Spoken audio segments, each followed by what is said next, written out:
नमस्कार, मैं हूं साक्षी सिंह। स्वागत है आपका वीएनएम टीवी के बुलेटिन में। देश, दुनिया और शहर जिलों की खबरों से पहले आइए नजर डालते हैं वीएनएम हेडलाइंस पर। अमेरिका के कैलिफोर्निया में बड़ा हादसा, B-52 बॉम्बर क्रैश होने से 8 लोगों की मौत। बड़ौदा के गोतली में मिला मेडिकल वेस्ट, सड़क किनारे इंजेक्शन दवाइयां मिलने से उठे सवाल। बड़ौदा में रामनाथ तालाब को लेकर कांग्रेस का विरोध, ब्यूटिफिकेशन में अनियमितता के आरोप।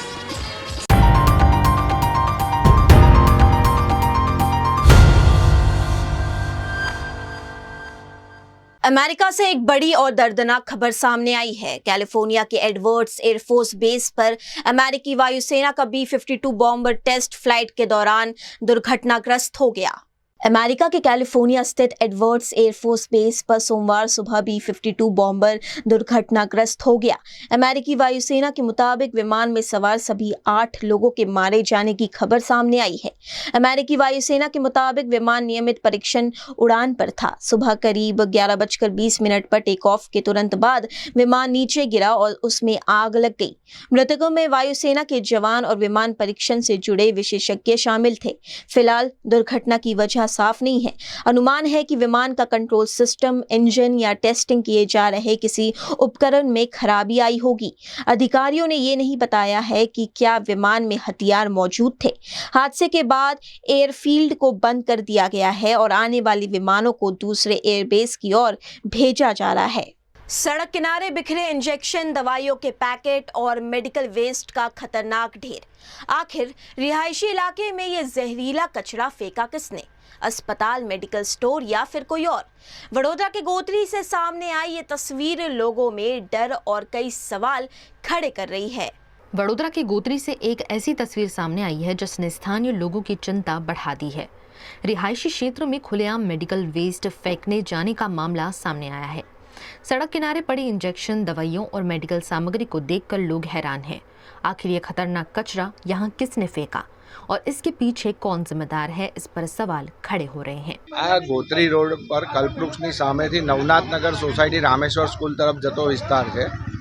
ત્યાં જીબી સબસ્ટેશનની બાજુમાં અને ગોત્રી મેડિકલ જે ક્વાર્ટર્સ છે એની બાજુમાં જે રસ્તો નીકળે છે ત્યાં કોઈ છે ને મેડિસિન્સ નાખી ગયું છે અને એટલા બધા પ્રમાણમાં નાખી ગયું છે કે એની અગર કોઈ આડઅસર થાય ને તો ઘણાને નુકસાન થાય। અગર કોઈ ગરીબ તત્વ કાં તો કોઈ વિનનારો છોકરો કાં તો કોઈ નાના છોકરાઓ અહીંથી ઉઠાવીને ગમે તે યુઝ કરી શકે। આનો યુઝ આપણે ડ્રગ્સમાં બી થઈ શકે એવી રીતના એ નાખી ગયેલું છે। બીજી વસ્તુ, આની કોઈ એક્સપાયર ડેટ લખેલી નથી। એનો મતલબ કે આ કોઈ દવાવાળો, કોઈ દવા બજારવાળો ગમે તે હોય એ અહીંયા ફેંકી ગયેલું છે। तो प्लीज़ कॉर्पोरेशन ने खास विनंती है कि आनी तमे जांच कराओ। प्राथमिक जांच में मौके पर मिली कुछ दवाओं और इंजेक्शन से जुड़ी सामग्री पर एक्सपायरी डेट तक नहीं मिली, जिससे मामले ने और गंभीर रूप ले लिया है। गौरतलब है कि इससे पहले भी गोत्री क्षेत्र में स्वास्थ्य विभाग द्वारा कई मेडिकल स्टोर्स के खिलाफ कार्यवाही की जा चुकी है। ऐसे में एक बार फिर मेडिकल वेस्ट मिलने से स्वास्थ्य विभाग की कार्यप्रणाली पर भी सवाल उठ रहे हैं। मोटू दवाखानु है गोत्री, एनी सामे જે રસ્તો છે ત્યાંથી હું જઈ રહ્યો હતો ત્યારે મેડિસિન મેં જોઈ અને આ સરકાર એની બાજુમાં જ એક્ઝેક્ટ એમના સ્ટુડન્ટોનું ક્વાર્ટર્સ છે, બિલ્ડિંગ છે અને બધી મેડિસિન રનિંગ છે, ઓવરડેટ નથી એક બી। અને આ જથ્થો મેં જોયો એટલે મેં ઊભો રહ્યો અને મેં જાણ કરી। એમાં ડ્રગ્સ, ઇન્જેક્શન છે, ક્રીમ છે, ટેબ્લેટ છે, फेस पैक છે, બધી ટાઈપની ક્રીમ, इंजेक्शन, टेबलेट બધું છે। गुजरात के वडोदरा में रामनाथ तालाब के ब्यूटिफिकेशन के बाद कथित गंदगी और पेड़ों की देखभाल में लापरवाही के आरोपों को लेकर कांग्रेस ने विरोध प्रदर्शन किया। वडोदरा के बावरी, कुंभारवाड़ा और गाजरावाड़ी क्षेत्र में स्थित रामनाथ तालाब के मुद्दे पर कांग्रेस ने विरोध प्रदर्शन किया। कांग्रेस के नगर सेवकों और कार्यकर्ताओं का आरोप है कि तालाब के ब्यूटिफिकेशन कार्य में बड़े पैमाने पर अनियमितताएं और भ्रष्टाचार हुआ है। आज हम लोग वार्ड नंबर 14 के 2 काउंसिलर आए थे महादेव जी के दर्शन करने के लिए, परंतु हम लोग बाद में देखा कि जो ब्यूटिफिकेशन रामनाथ तालाब का चल रहा है उधर जाए देखे क्या हो रहा है। तो हम लोग जाके देखा कि पौधे साइड में पड़े हुए हैं, ना उनको कोई मुआवजा है, ना कोई पानी डाल रहा है। रामनाथ तालाब की आप हालत देखें, कचरे का पूरा साम्राज्य फैला हुआ तालाब के अंदर, कुत्ते घूम रहे हैं, पानी की कमी है। कहीं न कहीं इससे हम लोग को लग रहा है कि भ्रष्टाचार का उत्तम नमूना है। कि आपने देखा डोर ओपन सही से ओपन नहीं हो रहा है। मेरे जैसा पतला आदमी बंदा नहीं जा पाएगा, तो सामान्य इंसान कैसे पहुँच पाएगा अंदर? ये लोग लाए थे मोदी साहब के 12 साल के सुशासन, परंतु कहीं न कहीं हमको वडोदरा कॉर्पोरेशन का कुशासन लग रहा है, क्योंकि ये जनता के पैसों का दुरुपयोग, जनता जो टैक्स का जो पसीने पसीना बहाकर टैक्स देती है सरकार को, ये सरकार उसी के पैसों को ये दुर्व्यवहार कर रहे हैं। कहीं न कहीं ये भ्रष्टाचार का उत्तम नमूना है, क्योंकि लोगों ने राम के नाम को भी नहीं छोड़ा। ये तालाब का नाम है रामनाथ महादेव, ये लोगों ने भ्रष्टाचार करके राम के नाम को भी नहीं छोड़ा है, ना किसी को ध्यान दे रहा है। ये तालाब को अनाथ की तरह छोड़ दिया है। इसके लिए हमने अधिकारी को बुलाया, अधिकारी अपनी जवाबदारी लेने को तैयार नहीं है। वो हमको गोल-गोल घुमा रहा है कि ये जवाबदारी हमारी नहीं है, गार्डन शाखा की है, उसकी है, उसकी है। अगर एक कॉर्पोरेट को जॉब ये लोग ठीक से जॉब नहीं दे पा रहे, तो हम सामान्य जनता की हालत देखो, सोचो आप खाली क्या होगी? विरोध के दौरान कांग्रेस कार्यकर्ताओं ने कहा कि करोड़ों रुपए खर्च किए जाने के बावजूद तालाब और उसके आसपास का क्षेत्र सही तरीके से मेंटेन नहीं किया जा रहा है। देखिए, ब्यूटिफिकेशन के नाम पर अब तक पता नहीं कितने ब्यूटिफिकेशन के नाम पर इन लोगों ने पैसे खाए हैं, वो तो सबको पता है। और प्रूफ आपकी नज़रों के सामने है कि पर्यावरण दिवस के नाम पे इतने सारे पेड़ ऐसे जैसे मृत अवस्था में छोड़ दिए जाते हैं, ऐसे उनको छोड़ दिए गए हैं। ना इनकी केयर की गई है, ना सुबह शाम पानी दिया गया है, और ना ही छोड़ को जमीन के अंदर बोया गया है। फिर किस चीज़ के नाम का पर्यावरण का दावा करते हैं आप लोग? और ये ब्यूटिफिकेशन के नाम का जो काम रोक दिया गया है, पिछले 5 साल से इधर डंप कचरा पड़ा है तालाब के अंदर। अभी जब आप एक ब्यूटिफिकेशन के नाम पे तालाब लेते हैं, तो उसकी साफ सफाई की जिम्मेदारी या उसको डीप करने की जवाबदारी ये किसकी है? विरोध के दौरान कांग्रेस कार्यकर्ताओं ने वडोदरा महानगर पालिका के जिम्मेदार अधिकारियों पर कार्यवाही की मांग की। ब्यूटिफिकेशन में जो करना था वो सभी किया है। अभी गार्डनिंग में जो छोड़ सुखाए हुए है वो कॉन्ट्रैक्टर को हमने बोला है ऑलरेडी कि भाई जो भी छोड़, क्योंकि उसका फाइनल बिल अभी हमने किया नहीं है, उसका जब तक ये फाइनलाइजेशन सब काम का नहीं होगा तब तक हमने फाइनल बिल करने वाले नहीं है। तो उसको 10 दिन की मोहलत दी है कि भाई 10 दिन में जो भी अभी थोड़ा बहुत पेंडिंग है, साफ सफाई का है, गार्डनिंग का है, वो सब करके फाइनलाइज करे। ये ब्यूटिफिकेशन की कामगिरी है। ब्यूटिफिकेशन की कामगिरी में तालाब के अंदर का कोई कामगिरी का ये टेंडर में समावेश नहीं है। पहले आपने आपने अगर देखा होगा तो जल संचय का जो काम चल रहा था कि बड़ौदा शहर में विविध तालाब में ऊंडाई का कामगिरी शुरू थी, तो वो अलग से ऊंडाई का कामगिरी किया था। वो इस ब्यूटिफिकेशन की कामगिरी के कॉन्ट्रैक्ट में नहीं है, तो अंदर का काम उन्होंने ऊंडा करने की किया था। हमारा वो खाली रिटेनिंग वॉल से बाहर का काम है। तो जल संचय अभियान अंतर्गत CSR फंड हेठળ VMC ने करवाया था। क्या नाम है आपका? Amrish Patel, deputy executive engineer FPC। नहीं वो इसीलिए मैं बोल रहा हूँ कि जो सूखा हुआ है वो पूरा चेंज करने को कॉन्ट्रैक्टर को बोला है। अभी उसका फाइनल बिल और कंप्लीशन बाकी है। जब 10 दिन की मोहलत दी है उसको कि ये सब जो भी पेड़ सूखा हुआ है वो चेंज कर दे टेंडर के अनुसार, और गार्डन ग्रीनरी हो जाए, सफाई का कामगिरी हो जाए, जो भी थोड़ा बहुत मेंटेनेंस पेंडिंग है वो जहाँ पे कुछ मेंटेन करना बाकी है तो वो कर दे। वहीं वडोदरा महानगर पालिका के अधिकारियों ने इस मामले अपना पक्ष रखा है। बड़ौदा शहर के पूर्व विस्तार में नौनाथ महादेव में से एक महादेव रामनाथ महादेव आए, उनके सानिध्य में रामनाथ तालाब जो बनाया गया था, गायकवाड़ी समय का तालाब है। आज ब्यूटिफिकेशन नाम पे उन्होंने 3 साल पहले इनका काम चालू किया था। आज बात करना चाहूँगा कि ऐसे भी ये आजू बाजू के विस्तार में जो गरीब और मध्यम वर्ग का विस्तार है, हर साल उनके घरों में 3-3 से 4-4 फुट पानी भर जाता है। अगर ये तालाब को काट के छोटा कर दिया गया, 25 से 30% क्षमता उसकी कम कर दी गई पानी भरने की, यानी लोगों के घर में पानी ज़्यादा भरेगा, तो भी लोग तैयार थे कि ठीक है अगर ब्यूटिफिकेशन हो रहा है तो हम उनके साथ हैं। पर ये तालाब को अगर 10 फीट और गहरा किया गया होता तो आज ये परिस्थिति होती कि लोगों के घरे में पानी के बजाय यहाँ तालाब में पानी भरता। आज सब रीत से सोचने की ज़रूरत है, परंतु मात्र एक स्मार्ट सिटी का छोटा सा प्रोजेक्ट दिखाने के लिए, फोटो गिराने के लिए जो बनाया गया। 5 तारीख को पर्यावरण के दिन की बात करूँ तो यहाँ थोड़े से पेड़ डाले गए, फोटो सेशन हुआ, इंस्टाग्राम, फेसबुक, व्हाट्सअप सब चल रहा है, मैं जानता हूँ। पर एक वो छोड़ के भी एक दुनिया है जो एक फ्यूचरिस्टिक दुनिया को छोड़ के रियलिस्टिक दुनिया है, उसमें आप देख रहे हो कि पेड़ पौधे पूरे सूख गए हैं। पेड़ पौधे अगर लगाने हो तो कितनी मेहनत करनी पड़ती है, और उसको सुखाने के लिए सिर्फ आप छोड़ के चले गए। ये भी जवाबदारी किसी को न किसी को तो लेनी पड़ेगी। आज हम कांग्रेस पार्टी तरफ से बोल रहे हैं इसलिए ऐसा नहीं कि हम हमेशा विरोध करना चाहते हैं, पर आप अगर इधर अच्छा काम कर रहे हो, हमने बोला है कि ब्यूटिफिकेशन काम हुआ तो अच्छा काम हुआ, पर उसके साथ-साथ में 10 फीट तालाब अगर गहरा होता, ये अच्छे-अच्छे पेड़-पौधे लगाए जाते, आपको अच्छा काम करते तो हम आपकी ज़रूर तारीफ़ करते। पर आज परिस्थिति ऐसी है कि अभी 15 दिन बाकी है बारिश में, आप आके इधर के तालाब में जो गंदगी है वो दूर करें, आजू-बाजू के पेड़-पौधे की सुरक्षा करें और अच्छा एक पर्यावरण दिए, तो हमको भी ऐसा लगेगा कि हम बड़ौदा के नागरिक हैं और बड़ौदा एक संस्कृति नगरी जो सयाजीराव छोड़ के गए थे, उस तरफ हम प्रयाण कर रहे हैं, तो हमें भी अच्छा लगेगा। गुजरात के वडोदरा शहर में मानसून से पहले अवैध अतिक्रमण हटाने की मुहिम तेज हो गई है। वडोदरा महानगर पालिका के अतिक्रमण शाखा द्वारा आज छानी क्षेत्र के टीपी 13 प्रशासनिक वार्ड 1 में बड़ी कार्यवाही की गई।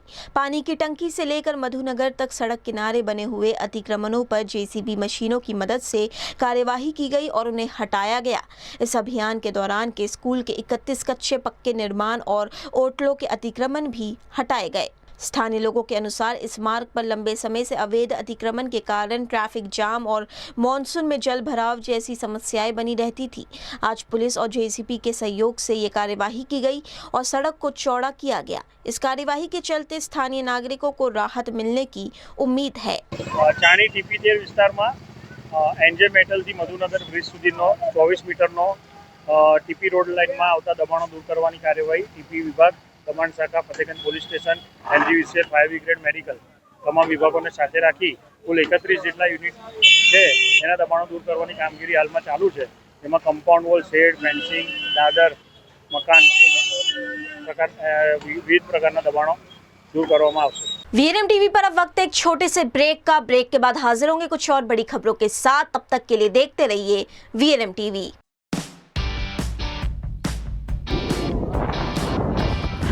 वो कहते हैं ना कि हर आविष्कार पहले एक सपना ही होता है, उसी सपने को हम देते हैं एजुकेशन के पंख। We are Sigma University. आपका सपना चाहे कोई भी, सिविल इंजीनियरिंग या mechanical, electrical, computer, IT, chemical या ऑटोमोबाइल, हर सपने को चाहिए एक सही गाइडेंस। सिग्मा यूनिवर्सिटी के expert faculties, best in class infrastructure and practical training आपको रेडी करती है to solve real world challenges. Not just the conventional streams, but Sigma University also provides courses on artificial intelligence, machine learning and state-of-the-art robotics. At Sigma University, it's more than a course. It's your future in making. Enroll today. Is this the new RUV? Yes, it's the BG RUV 350. First time in India. With 16-inch alloy wheels, a hyperdrive motor for tough roads, and all-metal sturdy body, BG Electric presents India's first RUV. आज degree लेना काफी नहीं है, practical knowledge plus industry exposure भी जरूरी है। इसीलिए Sigma University का partnership Fairmate chemicals private limited के साथ स्टूडेंट्स को देता है real world experience, internships, sponsored research lab, affordable materials और स्पेशलाइज्ड सर्टिफिकेशंस जैसे MSc in analytical chemistry and other joint certificate courses such as repair and industrial flooring, waterproofing और coatings, सब कुछ एक ही जगह पर। अगर सपने बड़े हैं तो एजुकेशन भी स्मार्ट होनी चाहिए। सिग्मा यूनिवर्सिटी ये बात समझता है, इसलिए यहाँ इंडस्ट्री एक्सपर्ट के लेक्चर सीरीज और वर्कशॉप्स होता है जो सिर्फ किताबी ज्ञान नहीं बल्कि नए टेक्निक्स और रियल वर्ल्ड स्किल्स भी सिखाता है। और सिर्फ स्टूडेंट्स ही नहीं, सिग्मा यूनिवर्सिटी और फेयरमेट एक पूरे दिन का वर्कशॉप भी कंडक्ट करेंगे उन अनस्किल्ड वर्कर्स के लिए जो कोटिंग, इंडस्ट्रियल फ्लोरिंग और वाटरप्रूफिंग सीखना चाहते हैं। और सिर्फ यही नहीं, उनको एक वर्कशॉप के बाद जॉइंट सर्टिफिकेशन भी मिलेगा। अगर सपने बड़े हैं तो एजुकेशन भी स्मार्ट होनी चाहिए। सिग्मा यूनिवर्सिटी, करियर की सही शुरुआत। શું વાત કરો છો? અણખોલ કે વાઘોડિયા રોડ પર ફ્લેટ શોધી રહ્યા છો અને કામાક્ષી એવન્યુ હજુ વિઝિટ જ નથી કરી? જીવનના સૌથી મોટા ડિસિઝનમાં આવી ભૂલથી પણ ના કરશો। હમણાં જ સર્ચ કરો કામાક્ષી એવન્યુ અને પહોંચી જાઓ અણખોલનો નંબર 1 પ્રોજેક્ટ સમજવા અને સેમ્પલ ફ્લેટ જોવા। અને હા, પોઝેશન આ વર્ષથી ચાલુ। Kamakshi Avenue. Call 9824012323. Project Radar approved. If management was an art, they can teach you how to make a masterpiece. With Sigma University's management courses like BBA, MBA and BCom, we can learn this art and become the CEO of our career. With specialization in HR, finance, marketing, digital marketing and more. मतलब चाहे MNC हो, bank, consultancy firm या फिर आपका खुद का business, यहाँ students नहीं, फ्यूचर लीडर्स तैयार होते हैं. So I'm trusting Sigma University for my MBA. Which course are you taking? Baroda महानगर पालिका के म्यूनिसिपल कमिश्नर ने शहर के प्रमुख वाटर सोर्सेस में शामिल आजवा तथा प्रतापपुरा जलाशयों के गहरीकरण की कार्यवाही का निरीक्षण किया. बड़ौदा महानगर पालिका के म्यूनिसिपल कमिश्नर अरुण महेश बाबू ने आज आजवा और प्रतापपुरा जलाशय में चल रही गहरीकरण का निरीक्षण किया. मॉनसून के मद्देनजर जल संग्रहण क्षमता बढ़ाने और जल संसाधनों को मजबूत करने के उद्देश्य से ये कार्य किया जा रहा है. म्यूनिसिपल कमिश्नर ने मौके पर पहुंचकर कार्य की प्रगति की समीक्षा की और अधिकारियों को आवश्यक दिशा निर्देश दिए. લેવલ ડિફરન્સ હોય તો પાણી પાછળ પણ મોકલી શકાય ને. હા સર, ગ્રેવિટી આમ છે ને, એટલે જ કહું છું તમે આને એક લાઈન પણ કરી નાખો, અહીંથી કાંસ તરીકે કનેક્ટ કરો અને ધીરે ધીરે ધીરે ધીરે આને ઓપન કરો. So this will become like a secondary holding area. અને એ 5 દિવસમાં કર્યો પણ તમે મોટા કરો. આપણે લાસ્ટ ટાઈમ અમે કર્યા હતા કે અહીંયા સ્ટાર્ટ કરી. ગયા વર્ષે આપ જાણો છો કે 2024ના પુલ પછી 2025માંથી વડોદરા શહેરને પુલમાંથી બહાર નીકળવા માટે અમે કેચ ધ રેન પ્રોજેક્ટ શરૂ કરી હતી. લગભગ 125 દિવસનું જે કામ દરમિયાન તળાવોને ઊંડો કરવાનું કામગીરી, મોટો કરવાની કામગીરી અને પોળો કરવાનું કામગીરી પણ શરૂ કરી હતી. આ વખતે પણ અમે એ રીતનું પ્લાનિંગ કરી રહ્યા છે કે આ વખતે ઇલેક્શન્સ હતી અને મોડલ કોડ ઓફ કન્ડક્ટ હતી એટલે થોડું મોડું થયું છે. પણ આને અમે સતત 3 મહિના કામગીરી શરૂ કરવાનું નક્કી કર્યું છે અને કામી કન્ટિન્યુ કરવાનું નક્કી કર્યું છે. અને રાજ્ય સરકાર અને નવલાવાલા કમિટીનું માર્ગદર્શન લઈને આખું વર્ષ પણ કરી શકાય તો કેમ, એવી રીતનું અત્યારે પ્લાનિંગ છે. આપ જાણો છો કે આજવા સરોવરની કેરિંગ કેપેસિટી વધારવાથી વધારે પાણી અમને હોલ્ડ કરી શકાય. આવનારા દિવસોમાં ઈસ્ટ ઝોનનું પીવાનું પાણીનું સ્ત્રોત પણ આજવાથી આવવાના છે. એટલે અહીંયા વધારે પાણી જેટલું અમે સ્ટોર કરીએ ઈસ્ટ ઝોન માટે પાણી આપી શકાય એવા પ્લાનિંગ છે. અને પ્રતાપપુરા રિઝર્વાયરને પણ આ વખતે અમે મોટું કરી રહ્યા છે, દેનાને પણ મોટું કરી રહ્યા છે બફર લેક તરીકે. અને ફ્યુચરમાં પ્રતાપપુરાનું લેવલ અમે માની લો 12 ફીટ સુધી મેન્ટેન કરી શકાય કાયમી ધોરણે, તો ત્યાં પણ એક નાનું રિઝર્વાયર ડેમ તરીકે બનાવવાનું પ્લાનિંગ છે. જેથી કરીને આજવા પ્રતાપપુરા આપ જાણો છો કે ઇન્ટરકનેક્ટેડ છે. ગ્રેવિટીથી બેક ફોર તમે કરી શકાય. એટલે જ્યારે પણ આજવા ખાલી તે પ્રતાપપુરામાંથી ત્યાં પણ પાણી ભરી શકાય. જેથી કરીને 1 વર્ષથી 1.5 વર્ષ સુધી પણ અમે પાણી સ્ટોર કરી શકાય એવા પ્લાનિંગ છે. પણ એ લોંગ ટર્મ છે, લગભગ 4 થી 5 વર્ષ લાગશે. પણ હાલ પૂરતું અમે પ્રતાપપુરા આજવા દેનાને મોટું એટલા માટે કરીએ છીએ કે આવતા ચોમાસામાં વોટર હોલ્ડિંગ કેપેસિટી વધારી કરી શકાય. વોટર રિલીઝ જ્યારે થાય સિટીમાં ત્યારે પાણીનું રિલીઝ પણ કંટ્રોલ કરી શકાય અને પુલ જેવી પરિસ્થિતિ ના બને એના માટે બફર લેક બનાવી રહ્યા છે. ગયા વર્ષ અમે લગભગ 52 લેક સિટીમાં અને અહીંયા 4 મોટા લેક્સને ઊંડો કર્યા હતા, પોલો કર્યા હતા. અત્યારે આપ જાણો છો કે આજવાનું હોલ્ડિંગ એરિયા અહીંયા સુધી છે એટલે અમે ઇન્ટરકનેક્ટ કરવાના છે અને આવનારા દિવસોમાં એરિયાને જેટલું મોટું થાય આટલા મોટું વોટર હોલ્ડિંગ કેપેસિટીમાં વધારવા માટે નક્કી કર્યું છે. આપને હું બતાવીશ કે અત્યારે જે લોકો કરી રહ્યા છે, જે ઓલરેડી પાણી હોલ્ડિંગ કેપેસિટી જે આવી ગયું છે એ જગ્યા ઉપર અત્યારે કરી રહ્યા છે. એટલે આપ જાણો છો કે આ યલો કલર છે, આ યલો કલરમાં અત્યારે પાણી સ્ત્રોત છે અને આ આજવા છે. એટલે ગ્રેવિટી આજવા તરફથી છે. એટલે અમને તમામ ટીમને અત્યારે સૂચના આપી છે કે આ ખોદાણ તમે ભલે કરો, મોટું કરો, પણ એને આજવા સાથે પણ કનેક્ટ કરાવી દો, જેથી કરીને આજવામાં જ્યારે પાણી ઓછું થાય આ બધા પાણી અમે આજવામાં પણ અંદર રાખી શકાય એવા રીતનું આયોજન છે. અને આવતા સમયમાં આને ધીરે ધીરે મોટું કરીને આખું રેડ એરિયા અમે કનેક્ટ કરીને મોટું કરવાનું છે એ રીતનું આયોજન છે. એ બાબતમાં અત્યારે રાજ્ય સરકાર અને કલેક્ટરશ્રી મારફતે અમે રાજ્ય સરકારમાં કમ્યુનિકેટ કરી છે. ગયા વર્ષે અમને આ રોયલ્ટી ફ્રી માફ મળી હતી, પણ આખું વર્ષ કરવાનું હોય તો કેવી રીતે કરવાનું રાજ્ય સરકારનું માર્ગદર્શન જીઓલોજી ડિપાર્ટમેન્ટમાં લઈ રહ્યા છે. ટૂંકા समयમાં જે निर्णय આવે અમે कम्युनिकेट કરીશું. गुजरात के वडोदरा के सावली क्षेत्र में परिवहन सुविधा को मजबूत करने की दिशा में एक और महत्वपूर्ण कदम उठाया गया है. बड़ौदा के सावली में लंबे समय से उठ रही मांग को देखते हुए सावली पांडु भूतड़ी झांपा रोड पर नई बस सेवा की शुरुआत की गई है. नई बस सेवा का शुभारंभ विधायक केतन इनामदार ने हरी झंडी दिखाकर किया. इस अवसर पर स्थानीय जनप्रतिनिधि, सामाजिक कार्यकर्ता और बड़ी संख्या में ग्रामीण मौजूद रहे. नई बस सेवा शुरू होने से छात्रों को स्कूल और कॉलेज पहुंचने में सुविधा होगी. वहीं नौकरी पेशा लोगों को भी आवागमन में राहत मिलेगी. અમારી જે 36 ટિકિટ 3 બસોની જે ફાળવણી કરવામાં આવી છે, અમે હજુ પણ બીજી બસોની પણ માંગણી કરેલ છે, એ પણ તમને તાત્કાલિક મળવાની અપેક્ષા છે. પણ આજે જ્યારે આ નવી બસો ફરી ત્યારે ખૂબ આનંદની લાગણી અનુભવીએ છીએ અને સાથે સાથે હજુ પણ વાહન વ્યવહાર નિગમમાં જે ખૂટતી કડીઓ છે એમને મળતી રહેશે એવો અમારી ભારતીય જનતા પાર્ટીની સરકારમાં અને અમારા વાહન વ્યવહાર નિગમ પર અમને પૂરેપૂરો ભરોસો છે.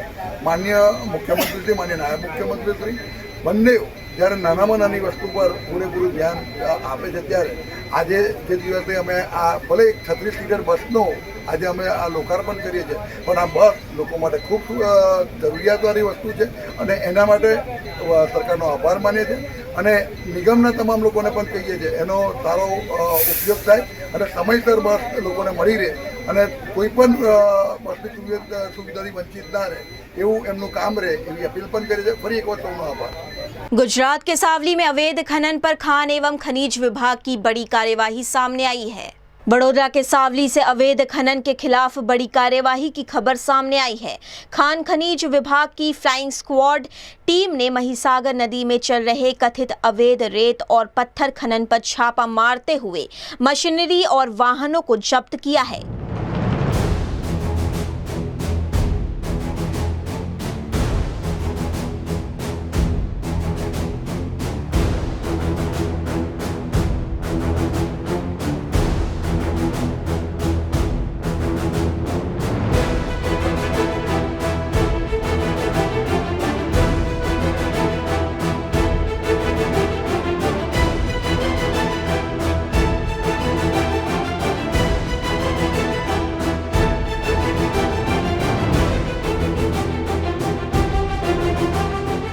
बड़ोदरा के सावली तालुका के लामडापुरा गांव में कथित तौर पर सरपंच के पुत्र द्वारा भाड़े के गुंडों को बुलाकर तोड़फोड़ करने के मामले में मंजूसर पुलिस ने त्वरित कार्यवाही की है.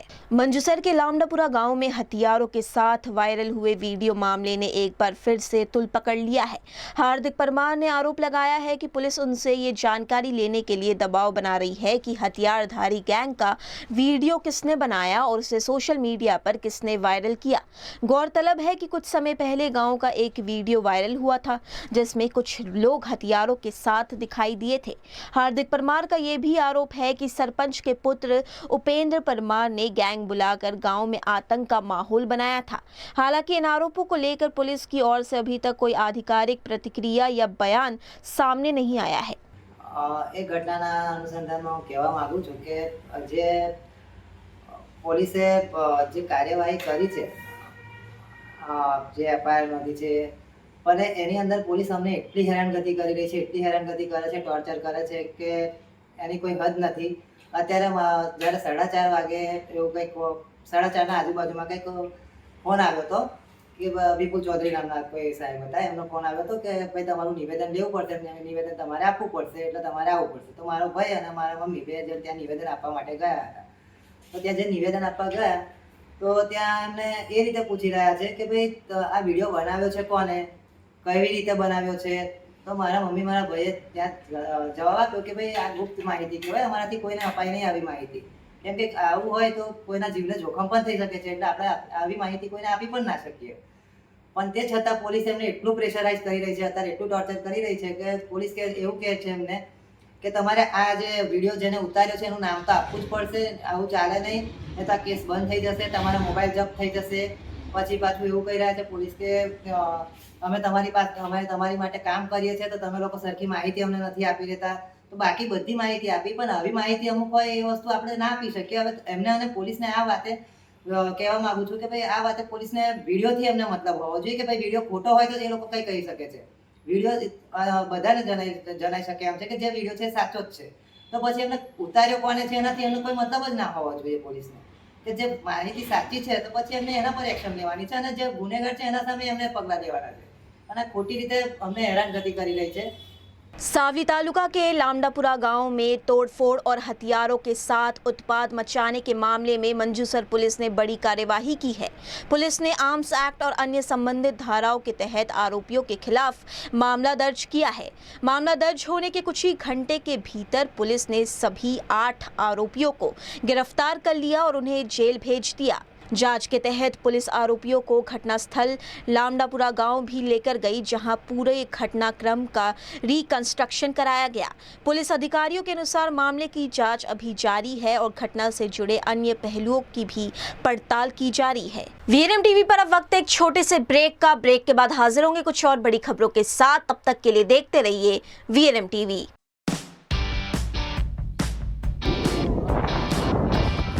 वो कहते हैं ना कि हर आविष्कार पहले एक सपना ही होता है, उसी सपने को हम देते हैं एजुकेशन के पंख। We are Sigma University. आपका सपना चाहे कोई भी, सिविल इंजीनियरिंग या mechanical, electrical, computer, IT, chemical या ऑटोमोबाइल, हर सपने को चाहिए एक सही गाइडेंस। सिग्मा यूनिवर्सिटी के expert faculties, best in class infrastructure and practical training आपको रेडी करती है to solve real world challenges. Not just the conventional streams, but Sigma University also provides courses on artificial intelligence, machine learning, and state-of-the-art robotics. At Sigma University, it's more than a course. It's your future in making. Enroll today. नमस्कार and जय Shri Krishna. March ending है और हर कोई अपनी company की balance sheet देखता है कि लास्ट ईयर के कंपेयर में हमने कितना ग्रोथ किया, पर मुनाफे से बड़ी बैलेंस शीट होती है भरोसे और प्रेम की। इसीलिए हम सारा गंडवेकर के लिए सबसे ज्यादा इम्पोर्टेंट है कि हमने हमारे अपनों को क्या दिया और मिलकर हमने कितना ग्रोथ किया। हमारे अपने यानी हमारा संपूर्ण सारा परिवार, जैसे कि सारा के कर्मचारी जो मुस्कुराहट के साथ आपका स्वागत करते हैं, सारा के सप्लायर्स और कारीगर जिनके हाथों से हर गहना तराशा जाता है, सारा के प्रिय कस्टमर्स जो पीढ़ियों से हम पर विश्वास करते हैं। Sara Gandevikar believes in growth with happiness. समाज में खुशियां बांटने के लिए हमने कई सोशल एक्टिविटीज का आयोजन किया। सोने की चमक तो हर जगह मिलेगी, पर भरोसे की रोशनी वही होती है जहाँ रिश्तों की बैलेंस शीट सबसे समृद्ध होती है। Sara Gandevikar jewellers, generations of trust.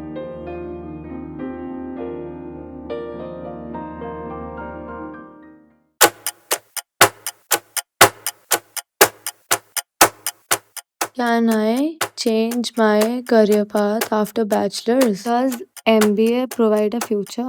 Best MBA colleges in Gujarat.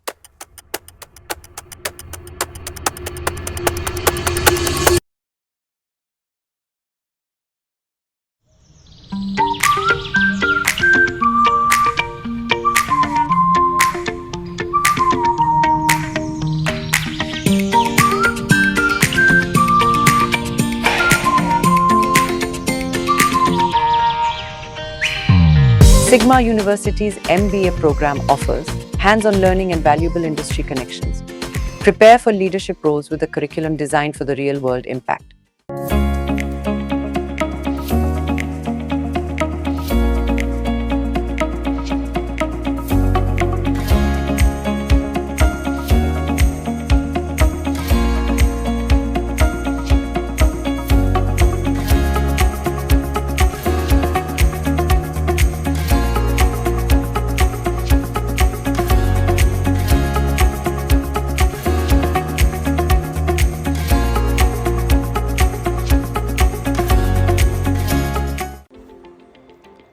आज मैं एक टेक लीडर हूँ, पर यह सफ़र शुरू हुआ था सिग्मा यूनिवर्सिटी से।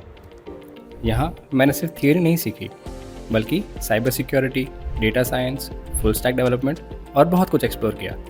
एथिकल हैकिंग से लेकर AI प्रेडिक्शंस तक, यहाँ हर एक प्रोजेक्ट एक नया चैलेंज जैसा था। सिग्मा ने मुझे सिर्फ डिग्री नहीं, बल्कि रियल वर्ल्ड से जुड़ाया। Internships, live project, industry exposure, सब कुछ। Start coding your success story. MCA की सही शुरुआत सिर्फ सिग्मा से।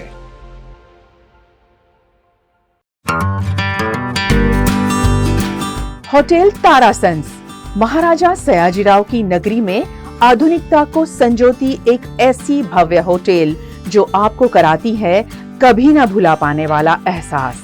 तारास किचन के डाइनिंग में आपको मिलता है अलग अलग क्यूजिन्स का delicious pure veg taste. Taras country cafe में फ्रेंड्स और फैमिली के साथ बिताए पल आपको करते हैं तरोताजा। तारास बेकरी बाइट्स की हर एक बाइट आपके टेस्ट बड को करती है सेटिस्फाइड। तारासंस में वैकेशन मनाना हो या स्टेकेशन, आधुनिक लाइफस्टाइल को फुलफिल करता है एक बेहतरीन अनुभव। छोटी बड़ी पार्टी हो या सगाई शादी जैसे बड़े मौके, बिजनेस मीटिंग हो या करनी है कोई इवेंट, तारासंस के अलग अलग कैपेसिटी के बैंक्वेट आपके खास मौके को बनाते हैं बेहद शानदार। Hotel Tarasons behind Yash complex, गेरी road, near Sundaram Nagar, Gotri road, Vadodara.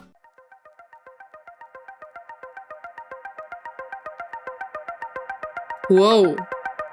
I never thought that I could see this experiment sample from this close. Doesn't science feel like magic? Instead, it's actually real. Our BSc and MSc programs let you explore biotechnology, chemistry, microbiology, food technology, forensic science, and much more. Ready for a real-world job? यहाँ theory से experiments तक का सफर सिर्फ एक lab coat का distance है। V&M Foundation, transforming lives, empowering communities. Inspired by the late Shri A.D. Vyas's life journey, the V&M Foundation was established in 2018, dedicating and making a positive and enduring impact on lives of individual and community. V&M Foundation is working on issues that can improve the society today and tomorrow. Health and education, environmental wellness, inclusion, women empowerment, sports, art and culture. Collaborate with us. Sponsor a project through an annual CSR fund.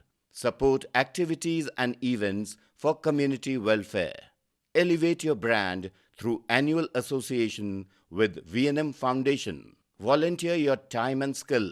Donate now and claim an 80G tax exemption. V&M Foundation is registered under Section 80G of the Income Tax Act. V&M Foundation, transforming lives, empowering communities. For more details, contact 918734872606 or 919879572606। पढ़ाई के साथ साथ job assurance कौन देता है भाई? हाय, मेरा नाम केयूर है। From batch 2020, a proud Sigma student, Sigma University has the best faculties, best infrastructure and is well recognized all over the world for any engineering courses. जब मेरे छोटे भाई ने मुझसे कहा कि यार मुझे भी सिविल इंजीनियरिंग करनी है, obviously Sigma was his first choice too. This new introduced course in construction chemicals and paints is an extension of civil engineering. Believe me, it's boon for all the aspirants, perhaps first of its kind. And the collaboration with Zydex Industries is amazing. मतलब college के first day से internship कौन offer करता है? वो भी 10,000 per month के stipend के साथ। और इतना ही नहीं, कोर्स खत्म होने पे 100% जॉब अश्योरेंस भी। मतलब पढ़ाई के साथ साथ ऑन फील्ड ट्रेनिंग भी मिल जाती है। और कोर्स खत्म होने पे you already have 4 years of experience. I wish हमारे टाइम में भी ऐसे कोर्सेज होते, बट नेवरदलेस मेरे भाई को तो मैंने बोल दिया है कि यही कोर्स लेना है। That's going to be his best career choice. Sigma University, career की नई शुरुआत, सही शुरुआत।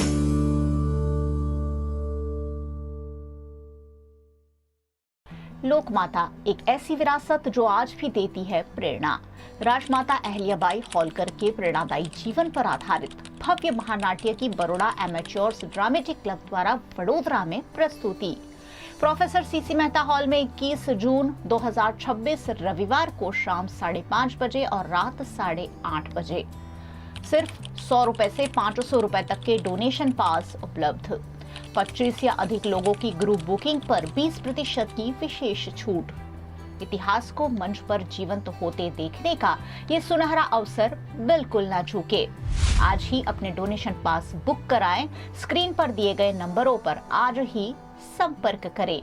गुजरात के वडोदरा शहर में मॉनसून के आगमन से पहले हर वर्ष की परंपरा के अनुसार इस वर्ष भी वडोदरा महानगर पालिका द्वारा भगवान सत्यनारायण की कथा का आयोजन किया गया। वडोदरा महानगर पालिका द्वारा आजवा स्थित सयाजी सरोवर के किनारे भगवान सत्यनारायण की कथा भक्ति भाव से आयोजित की गई। इस आयोजन का मुख्य उद्देश्य था कि शहर में अच्छी वर्षा हो, जल संचय में वृद्धि हो और नागरिकों का कल्याण सुनिश्चित हो। कथा के दौरान वडोदरा की मेयर गीता मकवाना ने विधिवत पूजा अर्चना की और कार्यक्रम की शुरुआत की। आज 16 जून વીએમસી ટીમ દ્વારા સત્યનારાયણ પૂજાનું આયોજન કરવામાં આવ્યું છે। જે વર્ષોથી પરંપરા મુજબ દર વર્ષે અહીંયા સત્યનારાયણ કથાનું આયોજન કરવામાં આવે છે. તો આજે અમે સત્યનારાયણની પૂજા પાઠ કરી છે અને સાથે સાથે બીએમસીની ટીમ તેમજ કાઉન્સિલર પણ જોડાયા છે અને ભગવાનને પ્રાર્થના કરી છે કે સારો એવો વરસાદ પડે અને પાણીની કોઈ સમસ્યા ન રહે અને વિસ્તારના લોકોને પૂરતા પ્રમાણમાં પાણી મળી રહે તે માટે पूजा प्रार्थना करी है। इस अवसर पर वडोदरा म्युनिसिपल कमिश्नर अरुण महेश बाबू, स्टैंडिंग कमेटी के अध्यक्ष वर्षा व्यास, कॉरपोरेटर्स, विभिन्न समितियों के पदाधिकारी सहित महानगर पालिका के अधिकारी और कर्मचारी उपस्थित थे। मॉनसून से पहले आयोजित इस पारंपरिक सत्यनारायण कथा का समापन शांतिपूर्ण तरीके से हुआ। આજે વડોદરામાં આપણે આજવા સરોવર ખાતે દર વખતે આ વખતે પણ અમે સત્યનારાયણ કથાની પૂજા રાખી છે. આજે ટીમ વડોદરા વીએમસી તરફથી આજવા પોન્ટૂન્સમાંથી અત્યારે પાણી સપ્લાય સિસ્ટમ અમે ગયા વર્ષ પણ આની પ્લાનિંગ કરી હતી. આ વખતે અમે ટૂંકા સમયમાં એની લોન્ચિંગ પણ કરવાના છે, જેથી કરીને વડોદરા શહેરમાં 125 MLDનું પાણી ખેંચાણનું સિસ્ટમ પણ અમે શરૂ કરી દેવાના છે. આજે આપ જાણો છો કે સત્યનારાયણ કથા કરવામાં આવી છે કે આવનારા દિવસોમાં વડોદરા શહેરમાં વહેલા તકે વરસાદ આવે, પાણી મળે, આજુબાજુના ખેડૂતોને પણ ખેતી કરવા માટે પાણી મળે અને વડોદરા શહેરના લોકોની પીવાની પાણી પણ પૂર્તતામાં આખા એક વર્ષ માટે મળતું જાય, એવા જ ભગવાનને પ્રાર્થના અને આશા રાખીએ કે પીવાના પાણી સાથે સાથે ચોમાસા જ્યારે આવે ત્યારે પણ ફ્લડ મેનેજમેન્ટ સિસ્ટમ અમારે ક્યારે રીતે કામગીરી કરી શકાય એ બાબતની તૈયારીઓ સાથે અમે આગળ વધી રહ્યા છે. गुजरात के वडोदरा के एसएसजी अस्पताल में कोल्ड रूम से जुड़े नए नियम को लेकर विवाद खड़ा हुआ था और फिर राज्य सरकार के आरोग्य मंत्री की दखलंदाजी के बाद मामले में नया मोड़ देखने को मिला। वडोदरा के एसएसजी अस्पताल एक विवादित निर्णय को लेकर सवालों के घेरे में आ गई है। अस्पताल प्रशासन द्वारा कोल्ड रूम में शव रखने से पहले परिजनों से एक नया सहमति पत्र भरवाए जाने के फैसले पर गंभीर आपत्ति जताई जा रही है। जानकारी के अनुसार इसी साल 29 अप्रैल को कोल्ड रूम में तकनीकी खराबी के कारण एक बुजुर्ग महिला का शव खराब हो गया था, जिसके बाद अस्पताल स्टाफ और परिजनों के बीच विवाद और मारपीट तक की स्थिति बन गई थी। अब भविष्य में विवादों से बचने के लिए अस्पताल प्रशासन द्वारा ये नया तरीका अपनाया जाने की बात सामने आई है।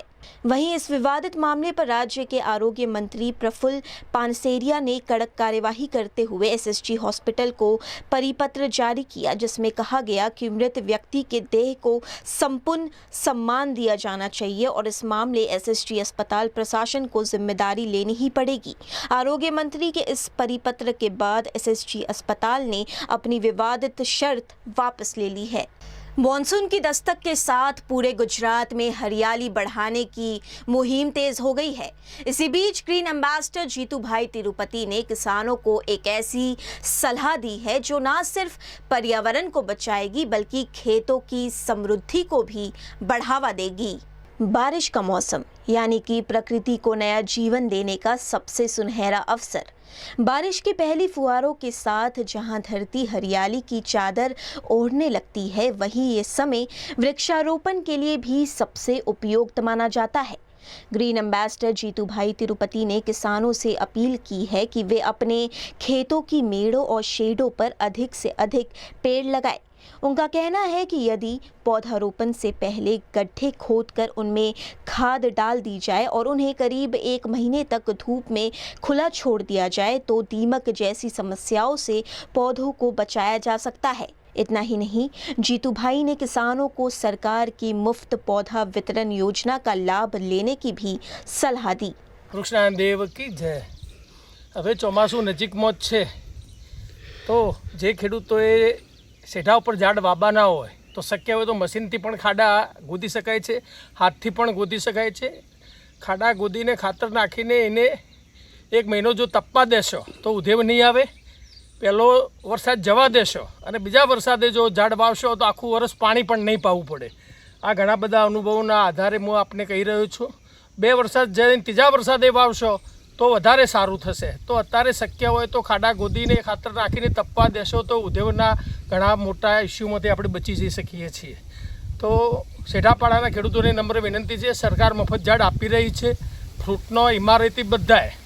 તો આપ નજીકના જે પણ આરએફઓ હોય કે જે પણ નર્સરી હોય તેઓ કોન્ટેક્ટ કરીને આપ 10-15 ઝાડ સરકાર કોઈપણ વિનામૂલ્યે આપતી જ હોય છે અને આપ આ સેઢાપાડા ઉપર મહેસાણા જિલ્લાની જેમ ઝાડ વાવો એવી આપને આ માધ્યમથી વિનંતી છે. Thank you. આભાર. Green global brigade. G7 शिखर सम्मेलन में हिस्सा लेने के लिए पीएम नरेंद्र मोदी फ्रांस पहुंच गए हैं। पीएम नरेंद्र मोदी G7 शिखर सम्मेलन में हिस्सा लेने के लिए मंगलवार को फ्रांस के एवियन पहुंचे। उन्होंने सोशल मीडिया पर इसकी जानकारी देते हुए कहा कि वो वैश्विक नेताओं के साथ महत्वपूर्ण मुद्दों पर चर्चा करेंगे।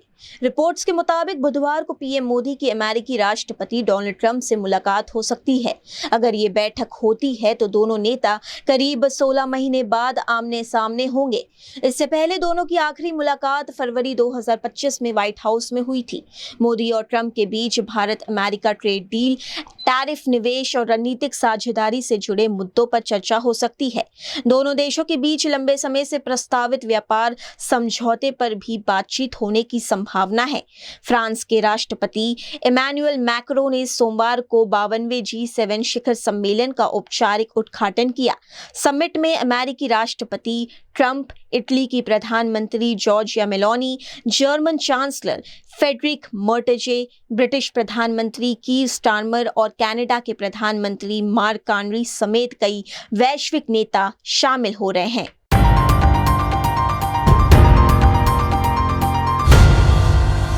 गरीब और निराश्रित बच्चों की शिक्षा के लिए दबोई के एजाज अब्दाल युवक ने सोशल मीडिया पर एक प्लेटफॉर्म तैयार किया है, जिसके जरिए वो आसपास के क्षेत्र में रहने वाले गरीब और ज़रूरतमंद बच्चों तक पहुंचते हैं और उनकी मदद के लिए आगे आते हैं। वहां वे बच्चों को पढ़ाई से जुड़ी सामग्री जैसे किताबें, कॉपियाँ और अन्य शैक्षिक संसाधन उपलब्ध कराते हैं। आप देख रहे हो मेरे वीडियो सोशल मीडिया पे, जो मैं डेली 50-60 गरीब बच्चे जो परिवार उनको मैं खाना दे रहा हूँ। और आपको कहीं भी ऐसे बच्चे दिखे जिनको खाना नहीं मिलता तो आप मुझे DM भी कर सकते हो, मेरा किसी भी तरह से कांटेक्ट कर सकते हो।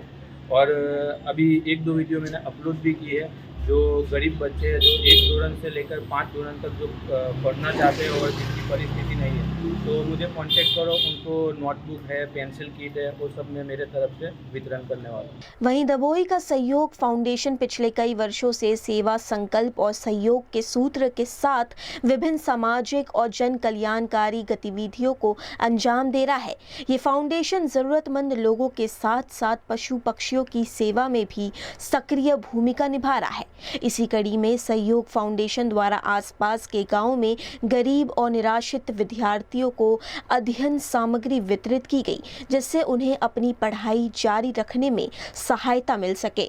ડભોઈના વિવિધ વિસ્તારોમાં નોટબુક તેમજ શૈક્ષણિક કીટનું વિતરણ કરવામાં આવ્યું હતું। અમારો ઉદ્દેશ માત્ર નોટબુક નહીં પણ દરેક બાળકોને સપનાને પાંખ આપવાનો છે। આજ રોજ ડભોઈના વિસ્તાર જેવા કે યશોવડિકા, રામનગરી, નવીનગરી, વઢવાના ITI રોડ તેમજ અલગ અલગ વિસ્તારોમાં નોટબુક અને શૈક્ષણિક કીટનું વિતરણ કરવામાં આવ્યું હતું। તેમજ વિવિધ પ્રવૃત્તિઓ દ્વારા દરેક બાળકોને ભણતર પ્રત્યે રુચિ જાગે અને વધુમાં વધુ તે લોકો ભણીને આપણા દેશ અને આપણા ડભોઈનું નામ રોશન કરે એવો અમારો ઉદ્દેશ છે। અને આગામી દિવસોમાં હજુ અલગ અલગ વિવિધ વિસ્તારો અને આજુબાજુના ડભોઈના ગામમાં નોટબુક અને સ્ટેશનરી કીટનું અમારા દ્વારા વિતરણ કરવામાં આવે। राजस्थान की पावन धरती पर स्थित बाबा रामदेव की तपोभूमि रामदेवरा एक बार फिर से श्रद्धा, भक्ति और आस्था के महासागर से सराबोर नजर आई। जैसे ही ज्येष्ठ शुक्ल पक्ष की पावन दूज का सूर्योदय हुआ, वैसे ही राजस्थान की पावन धरती पर स्थित बाबा रामदेव की नगरी रामदेवरा भक्ति के रंगों में रंग उठी। देर रात से ही बाबा की समाधि के दर्शन के लिए श्रद्धालुओं की लंबी कतारें लगनी शुरू हो गई थी। कोई पैदल यात्रा कर रहा था तो कोई परिवार सहित बाबा के दरबार में हाजिरी लगाने आया था। हर श्रद्धालुओं की आंखों में विश्वास, हाथों में श्रद्धा और मन में बाबा के प्रति अटूट आस्था दिखाई दे रही थी। भीषण गर्मी के बावजूद लाखों श्रद्धालुओं का उत्साह देखते ही बन रहा था। अनुमान के अनुसार 2 से 3 लाख श्रद्धालुओं ने बाबा रामदेव की समाधि के दर्शन का लाभ लिया। श्रद्धालुओं की सुविधा के लिए ग्राम पंचायत, समाधि समिति और प्रशासन ने व्यापक के इंतजाम किए। क्या आप जिस होटल में स्टे करते हैं या जिस रेस्टोरेंट में फैमिली के साथ डिनर, लंच या ब्रेकफास्ट पर जाते हैं, वहां आग लगने पर सुरक्षित बाहर निकल पाएंगे? वडोदरा में फायर विभाग की जांच ने चौंकाने वाले खुलासे किए हैं। शहर के 450 से ज्यादा होटल्स और रेस्टोरेंट फायर सेफ्टी नियमों का उल्लंघन कर रहे हैं। कहीं पार्किंग को बैंक्वेट हॉल में बदल दिया है, कहीं स्टोर रूम और लॉन्ड्री बना दी गई है, तो कहीं आपातकालीन निकास ही नहीं है। सवाल ये है कि क्या वडोदरा किसी बड़े हादसे का इंतजार कर रहा है? दिल्ली में हाल ही में हुए होटल अग्निकांड के बाद जब वडोदरा के एस्टैब्लिशमेंट की हकीकत सामने आई तो पता चला कि शहर के 1500 से अधिक होटल रेस्टोरेंट में से करीब 450 जगहों पर फायर सेफ्टी नियमों का खुला उल्लंघन हो रहा है। फायर विभाग की जांच में सामने आया है कि कई होटल्स ने पार्किंग की जगह पर बैंक्वेट हॉल, ऑफिस, लॉन्ड्री और स्टोर रूम बना दिया है, जहां बड़ी मात्रा में ज्वलनशील सामग्री रखी जाती है। अगर ऐसी जगहों पर आग लग जाए तो लोगों के लिए बाहर निकलना बेहद मुश्किल हो सकता है। फायर अधिकारियों के मुताबिक पिछले 1 साल में 500 से अधिक होटल्स और रेस्टोरेंट की जांच की गई है, जिसमें कई चौंकाने वाली खामियां सामने आई है। कहीं इमरजेंसी एग्जिट बेहद संकरी मिली, कहीं फायर सप्रेशन सिस्टम ही नहीं था, तो कहीं बिजली सुरक्षा के लिए जरूरी MCB तक नहीं लगी थी। फतेहगंज के लाल चर्च इलाके की एक होटल में पार्किंग क्षेत्र को ही लॉन्ड्री और स्टोर रूम में बदल दिया गया था, जहां चादर, गद्दे और अन्य ज्वलनशील सामान रखा गया था। अधिकारियों ने इसे गंभीर खतरा मानते हुए तत्काल हटाने के निर्देश दिए हैं। सयाजीगंज क्षेत्र की 2 होटल्स में भी नियमों की अनदेखी सामने आई है। एक होटल ने पार्किंग की जगह पर बैंक्वेट हॉल बना दिया, जबकि दूसरी होटल ने बेसमेंट को ऑफिस में बदल दिया। वहीं VIP रोड स्थित एक रेस्टोरेंट में ऊपरी मंजिल पर करीब 150 लोगों की क्षमता वाला बैंक्वेट हॉल संचालित किया जा रहा था, लेकिन वहां पर्याप्त इमरजेंसी एग्जिट नहीं था। इतना ही नहीं, छत पर बड़ी मात्रा में ज्वलनशील कचरा भी जमा मिला। जांच के बाद होटल प्रबंधन को अतिरिक्त निकास मार्ग बनाने और सुरक्षा इंतजाम बढ़ाने के निर्देश दिए गए। वाघोडिया रोड स्थित एक बड़े होटल रेस्टोरेंट की जांच के दौरान टीम उस समय हैरान रह गई जब रोजाना सैकड़ों ग्राहकों के लिए खाना बनाने वाला किचन में फायर सप्रेशन सिस्टम ही नहीं मिला। गैस बर्नर लगातार चल रहे थे और आसपास पार्सल पैकिंग के लिए रखे गए सैकड़ों कार्डबोर्ड बॉक्स और प्लास्टिक सामग्री मौजूद थी, जो किसी भी आग को विकराल रूप दे सकती है। विशेषज्ञों का कहना है कि ऐसे किचन आग के लिहाज से सबसे संवेदनशील स्थान होते हैं और यहाँ सुरक्षा व्यवस्था में जरा सी लापरवाही जानलेवा साबित हो सकती है। फायर सेफ्टी अधिकारियों का ये भी कहना है कि कई कमर्शियल कॉम्प्लेक्स को मंजूरी लेते समय ऑफिस के रूप में दिखाया जाता है, लेकिन बाद में उन्हें होटल, आसपास या अन्य व्यावसायिक गतिविधियों के लिए इस्तेमाल किए जाने लगता है। इम्पैक्ट फीस भरकर उपयोग में बदलाव तो कर लिया जाता है, लेकिन भवन की सुरक्षा व्यवस्था और फायर सेफ्टी मानकों को उसी अनुरूप मजबूत नहीं किया जाता। यही वजह है कि कई इमारतें कागजों पर सुरक्षित दिखाई देती है, लेकिन जमीनी हकीकत कुछ और ही होती है। फायर सेफ्टी ऑफिसर मिलिंद रांडे के अनुसार शहर के लगभग 35% होटल और रेस्टोरेंट में किसी न किसी रूप में फायर सेफ्टी नियमों का उल्लंघन पाया गया है। वहीं deputy chief fire officer Amit Chaudhary का कहना है कि विभाग लगातार निरीक्षण कर रहा है और कमियां मिलने पर सुधार के निर्देश भी दिए जा रहे हैं। लेकिन सबसे बड़ा सवाल यही है कि जब खतरे की पहचान हो चुकी है, तब अभी तक सख्त कार्रवाई क्यों नहीं हो रही, और क्या वडोदरा को किसी बड़े हादसे के बाद ही पूरी तरह से जागना पड़ेगा? इस पर आप क्या सोचते हैं, कमेंट करके जरूर बताइएगा। स्कूल खुलते ही माता पिता की सबसे बड़ी चिंता क्या होती है? बच्चा समय पर स्कूल पहुंच जाए और सबसे जरूरी कि सुरक्षित घर वापस लौट आए। लेकिन वडोदरा में स्कूल वाहनों को लेकर जो तस्वीर सामने आई है वो कई अभिभावकों की चिंता बढ़ा सकती है। वडोदरा RTO ने पिछले 5 दिनों में स्कूल वाहनों के खिलाफ बड़ा अभियान चलाया। इस दौरान 271 स्कूल वाहनों के खिलाफ कार्यवाही की गई और करीब 19,51,000 रुपए का जुर्माना लगाया गया। अब आप सोच रहे होंगे कि आखिर इतनी बड़ी कार्यवाही क्यों? दरअसल जांच में सामने आया कि कई वाहन बिना परमिट के बच्चों को ढो रहे थे। कुछ के पास वैध इंश्योरेंस नहीं था, कुछ बिना PUC के चल रहे थे, तो कुछ मामलों में ड्राइवरों के पास जरूरी दस्तावेज तक नहीं मिले। लेकिन सबसे चौंकाने वाली बात तो अभी बाकी है। RTO अधिकारियों के मुताबिक जैसे ही कुछ वाहन चालकों को चेकिंग की भनक लगी, उन्होंने रास्ते में ही बच्चों को उतार दिया और खुद वहां से निकल गए। जरा सोचिए, जिन बच्चों को सुरक्षित स्कूल पहुंचाने की जिम्मेदारी थी, उन्हें सड़क पर छोड़कर वाहन चालक अपनी जिम्मेदारी से भागते नजर आए। यानी कुछ लोगों के लिए बच्चों को सुरक्षित रखने से ज्यादा चालान से बचना जरूरी है। RTO अधिकारियों ने बताया कि कई वाहन उन्हें देखकर U-टर्न मारकर भागने लगे, जबकि कुछ ड्राइवरों ने कार्यवाही से बचने के लिए बच्चों को बीच रास्ते में ही उतार दिया। अब सवाल यह है कि अगर उस समय किसी बच्चे के साथ कोई हादसा हो जाता तो जिम्मेदार कौन होता? माता पिता, स्कूल, या फिर वो चालक जो चालान से बचने के लिए बच्चों को सड़क पर छोड़ गया? RTO की जांच में सबसे ज्यादा मामले परमिट नियमों के उल्लंघन के सामने आए हैं। 250 से ज्यादा वाहनों पर सिर्फ परमिट भंग के मामले में कार्यवाही की गई है। यह आंकड़ा बताता है कि बच्चों की सुरक्षा से जुड़े नियमों को कितनी गंभीरता से लिया जा रहा है। कई अभिभावक स्कूल वैन या ऑटो में अपने बच्चों को भेजते हैं क्योंकि उन्हें लगता है कि स्कूल में जुड़ा वाहन सुरक्षित होगा, लेकिन अगर वही वाहन नियमों के बिना चल रहा हो तो खतरा कई गुना बढ़ जाता है। इसलिए अभिभावकों को भी सतर्क रहने की जरूरत है। अपने बच्चे की स्कूल वैन या ऑटो का परमिट, ड्राइवर की जानकारी और वाहन की स्थिति के बारे में जरूर जानकारी रखें, क्योंकि स्कूल की पढ़ाई जरूरी है, लेकिन उससे भी ज्यादा जरूरी है बच्चों का सुरक्षित घर लौटना। फिलहाल आरटीओ का ये अभियान जारी है और आने वाले दिनों में भी स्कूल वाहनों की जांच होती रहेगी। अब देखना यह होगा कि नियम तोड़ने वाले वाहन चालक सबक लेते हैं या फिर अगली बार भी चालान से बचने के लिए बच्चों को ही बीच रास्ते में छोड़ देते हैं। फिलहाल इस खबर में इतना ही। अगर आप भी अपने बच्चे को स्कूल वाहन से भेजते हैं तो इस वीडियो को ज्यादा से ज्यादा शेयर कीजिए ताकि हर माता पिता सतर्क हो सके। गुजरात के भरूच जिले के झगड़िया तालुका के जाम्बोई गांव की सीमा में तेंदुए के हमले की घटना सामने आने से ग्रामीणों में दहशत फैल गई है। भरूच जिले के झगड़िया तालुका से एक चौंकाने वाली घटना सामने आई है, जहां खेत की ओर जा रहे एक ग्रामीण पर तेंदुए ने हमला कर दिया। तेंदुए के हमले में बाबू भाई के हाथ और पैर में चोटें आई है। अचानक हुए हमले में वो संभाल भी नहीं पाए थे कि तभी पास में मौजूद कुत्तों ने जोर जोर से भौंककर तेंदुए पर हमला कर दिया। कुत्तों के आक्रामक व्यवहार के चलते तेंदुआ वहां से भाग गया, जिससे बाबू भाई की जान बच गई।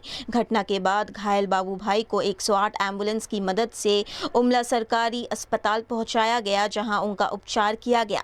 घटना की जानकारी मिलते ही वन विभाग के अधिकारी भी सक्रिय हो गए।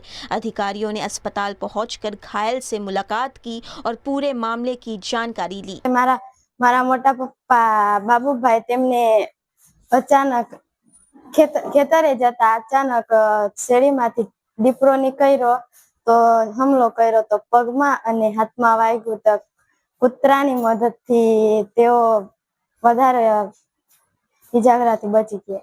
गुजरात के वडोदरा के शिनौर पुलिस ने साइबर ठगी मामले में एक आरोपी को मुंबई से गिरफ्तार किया है। शिनौर पुलिस ने साइबर ठगी के मामले का खुलासा करते हुए मुंबई से एक आरोपी को गिरफ्तार किया है। जानकारी के अनुसार आरोपी ने खुद को जांच एजेंसी से जुड़ा बताते हुए एक अज्ञात मोबाइल नंबर से पीड़ित की पत्नी के मोबाइल पर कॉल किया और बताया कि उनका एक विदेशी पार्सल अहमदाबाद एयरपोर्ट पर रुका हुआ है, जिसके लिए उन्हें अतिरिक्त शुल्क देना होगा, अन्यथा गिरफ्तारी हो सकती है। डर और भ्रम की स्थिति में पीड़ित ने गूगल पे और बैंक खाते के माध्यम से कुल 1,45,000 रुपए ट्रांसफर कर दिए। काफी समय बीतने के बावजूद पीड़ित को पार्सल न मिलने पर पुलिस स्टेशन में शिकायत दर्ज कराई गई। शिकायत के आधार पर पुलिस ने तकनीकी जांच शुरू की और आरोपी मोहम्मद नौशाद शेख को मुंबई से गिरफ्तार कर लिया गया। वीएनएम टीवी की खबरें अब आप यूट्यूब, इंस्टाग्राम, फेसबुक के अलावा ओटीटी प्लेटफॉर्म्स पर भी लाइव देख सकते हैं। डेली हंट, वोडाफोन टीवी, जियो टीवी और जियो फाइबर के चैनल नंबर 647 पर वीएनएम टीवी 24 घंटे आपके लिए उपलब्ध है। तो देखते रहिए वीएनएम टीवी। नमस्कार।